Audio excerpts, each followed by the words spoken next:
how Russia is losing Kaliningrad and why it's important. Kaliningrad, located about 400 kilometers west of Russia's mainland, is a strategically crucial area for Russia.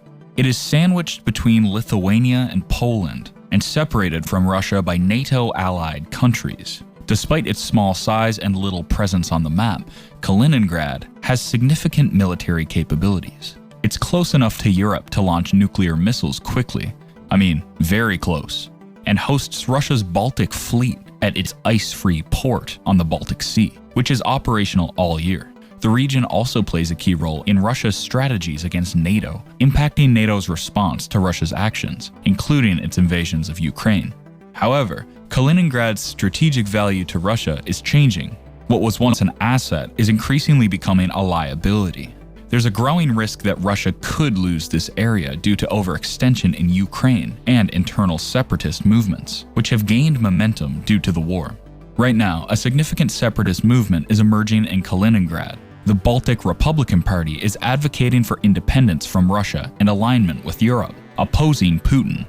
This sentiment is reflected in a recent referendum where 72% of participants, representing a fifth of Kaliningrad's residents, voted in favor of leaving Russia. Although this doesn't mean all residents want secession, it shows a considerable portion of the population is not as loyal to Russia as previously thought. Nearly 70,000 people risked their safety by voting for independence during an active war. This shows that the number of separatists could be much higher, with many likely remaining silent. Russia's response has been tense, with crackdowns on journalists and dissenters, labeling them as foreign agents as it grapples with the growing unrest in Kaliningrad. As the situation inside Russia and the pressures from outside due to the Ukraine war grow, it's becoming more likely that Russia could lose control of Kaliningrad soon. If this happens, it will have a big effect not only on Russia, but also on Europe, America, and other parts of the world.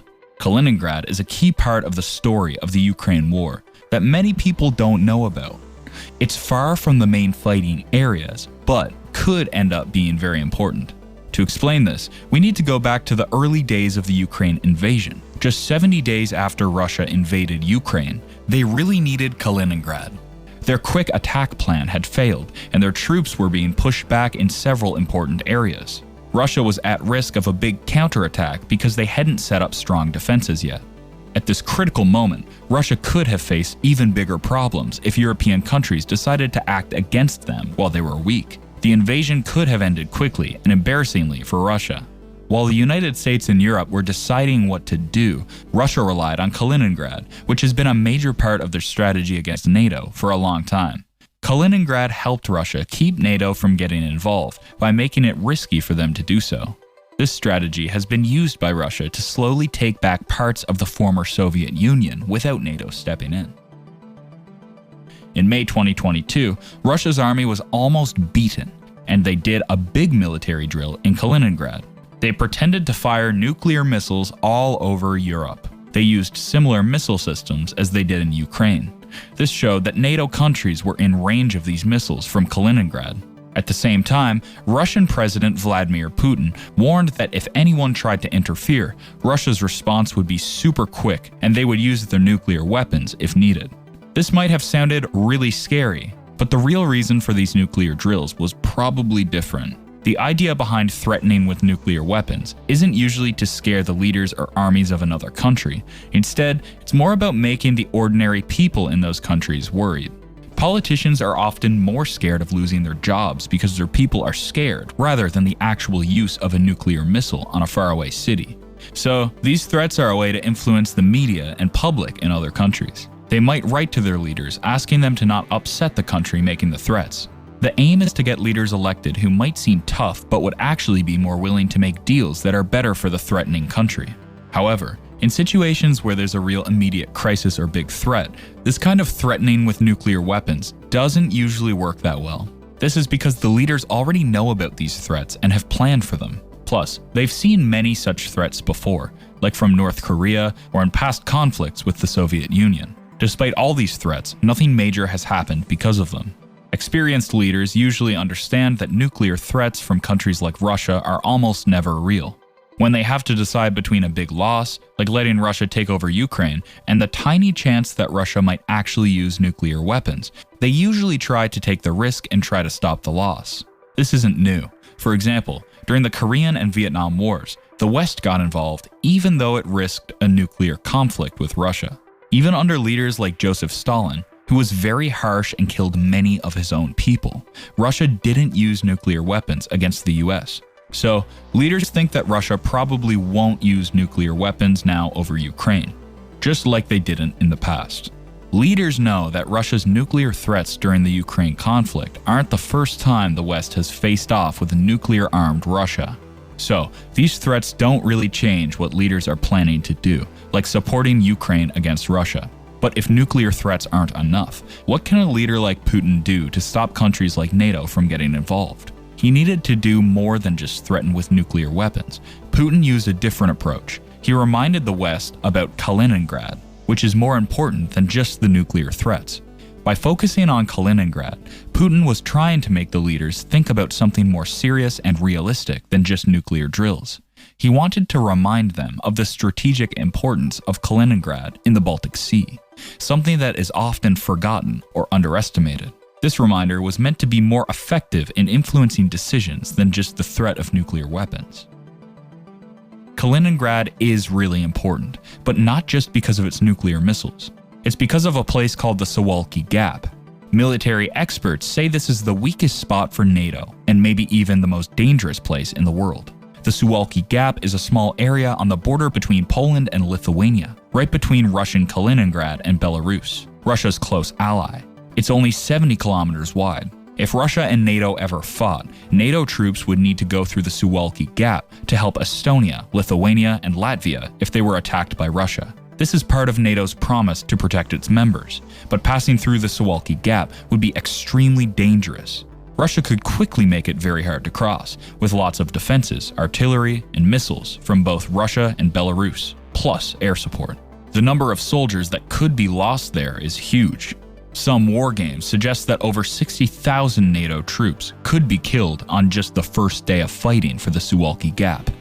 Both sides could lose half their forces in the first 3 days. These losses could be as bad as the worst battles of World War I and II. Today, with everyone able to see what's going on in the news and online, these kinds of losses would really be hard for people to accept.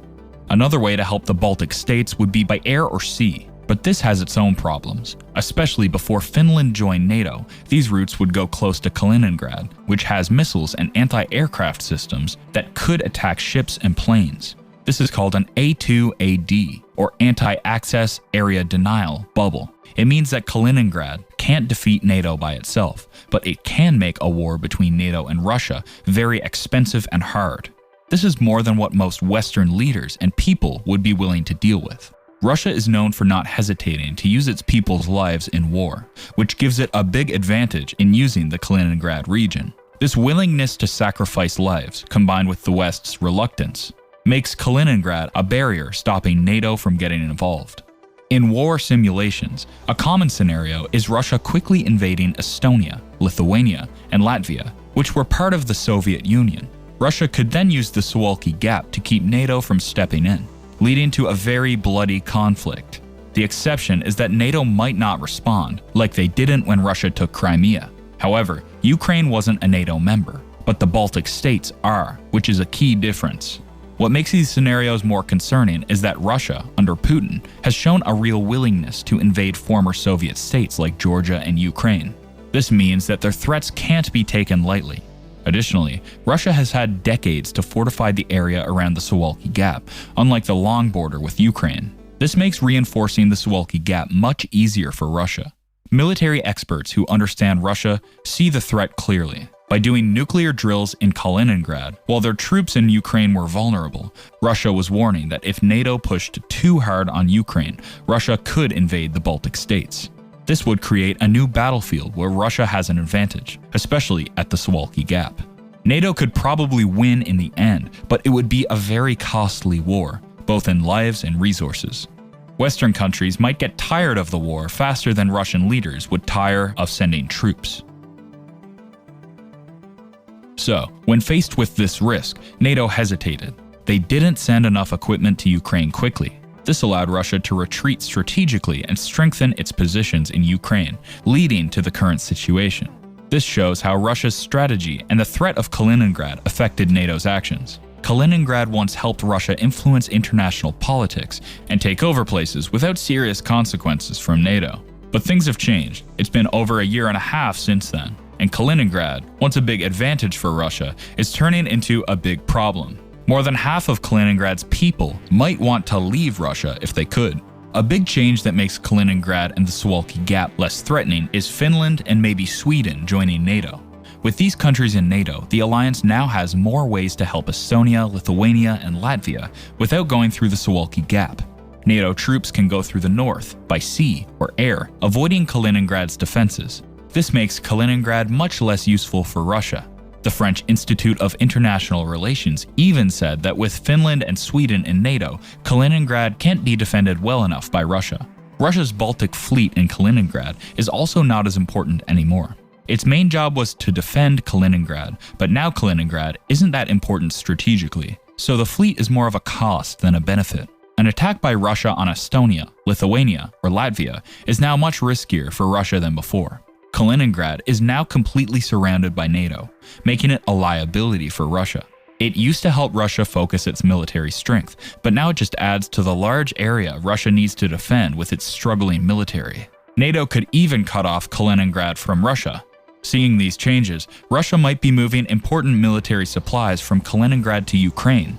This shows Russia might be desperate or not telling the truth about why they invaded Ukraine, as Kaliningrad was more important for defending against NATO. In the future, it's hard to say what will happen to Kaliningrad. It might join Poland or Lithuania, become independent, or stay Russian but as a burden. But one thing is clear, Kaliningrad can't threaten NATO like it did before the Ukraine invasion. Even if Russia wins in Ukraine, it has lost a bigger strategic game by weakening its hold on Kaliningrad. This loss makes it harder for Russia to stop NATO from getting involved in other conflicts. Now, I'm really curious to know what you think. How do you see the future of Kaliningrad? Do you think Russia will be able to keep it, or is everything going to change? Let's chat about it in the comments.